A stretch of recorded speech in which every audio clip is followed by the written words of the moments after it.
So welcome back to Rickey Does It, where today I'll be making Selly out of construction paper. Now Selly has a more unique head shape, but I still want her to be roughly proportional to all her other friends, so I'll be using Moana here as a reference just because she too has a wider head shape. Actually, her neck should be a bit longer. That's a bit more gray alien than Selly, so I'm going to round her head off a bit more. And just glue it back on.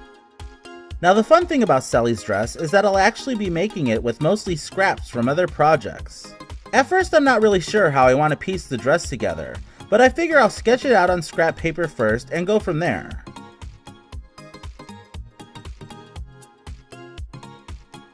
Now I realize the dress cuts down a bit farther than the bust I've cut out, so let me fix that. And since she already has a seam along her collar, it's going to work out just fine. So I decide I'm just going to mark off what color each section should be, then cut out each piece for a pattern. I guess I should say that I'm working from the colors of the 1993 toy that came out for the movie. I was surprised to find that the actual colors from the movie are rather subdued, mostly just subtle shades of orange and pink. But the toy is what I see most cosplayers modeling their dresses from, and I think it just works better for construction paper. So let's just start with this pink panel. Now I'm going to outline this orange, but I'm also going to add little tabs to overlap the other panels, and that way I'll have a place to glue and connect it all together. So let me just glue this top part down. Trim it up a bit. Now this teal panel is the most striking change from the movie. Again, you see it reproduced everywhere, but it's just not in the movie. Kinda like the Luke I am your father of doll costumes. So this pink piece is going to have some black stripes, and those I'm just going to cut out and glue on. And I'm using this ruler kinda for spacing, but mostly to keep them parallel. And then I just trim off the excess and glue it on like the rest. So if you enjoy what you're seeing here, why not share this video? That would really help me out. And don't forget to subscribe for all future videos, and who knows, maybe one of them will be something you've suggested. And I really do need to find a more elegant solution for cutting out small circles, cause they're always such a hassle to get nice and round. But yeah, here's me trying to figure out these dots, and in the end, they're fine enough. Now this orange patch, and there's her dress. So let's get her legs. And her socks.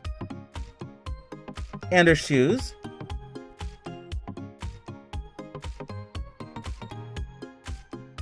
Actually, let me make those socks a bit taller.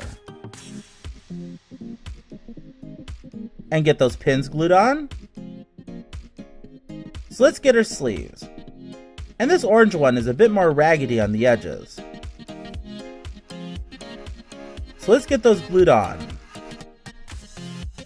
And now this head, I feel like I glued it on too crooked, so let me take care of that. Now let's get her arms.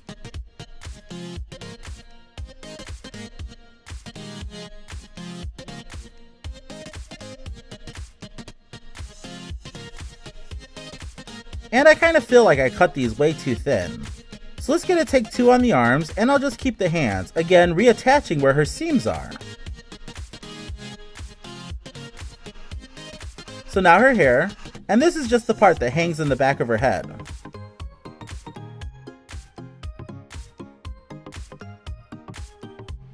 And now the front part of her hair. And I somehow made that too wide to fit the back, so let's try that again. Trim it all down, and get it glued on. And now we draw. Gonna lay out all her seams, and then get that face figured out. I'm gonna cut her eyes out of white, and a little red for her lips. Get that all glued down, and get some more details laid out. Now I'm going to do the patterns on her dress. These dots and stripes I'll just do in dark blue pencil on the orange fabric. And these lines I'll just do straight in black ink. And the same for these swirls, which I'll just freehand. And now we color. And with so many different color panels, it'll be interesting to get a consistent flow of shading throughout the figure. But it's also a ton of fun just having a bunch of colors out and going back and forth between them.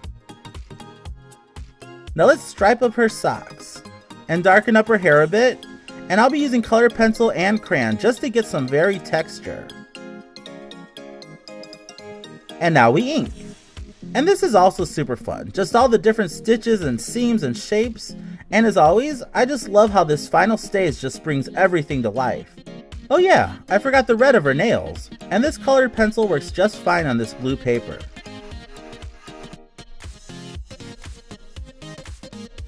And now her face. Now for some reason, I start futzing with her hair, even though it looks totally fine to me here. And while that's happening, I realize I smudged some ink on her forehead. So in the end, I just added some shading, fighting every perfectionist urge to redo the whole head. And I also replaced the top of her hair, even though, again, it looks perfectly fine the way it is. So yeah, there she is, our Sally. And here she is with Stripe and Gizmo from last year's Christmas specials. And why not a sneak peek of Jack too? So if there's anyone else you'd like to see me make, let me know in the comments, and yeah, thanks for watching. If you like this video, be sure to give it a thumbs up and check out some of my other videos, and make sure you subscribe for all future videos. And why not follow me on Twitter, Facebook, and Instagram at Rickey Does It. That's Rickey Does It. See you soon.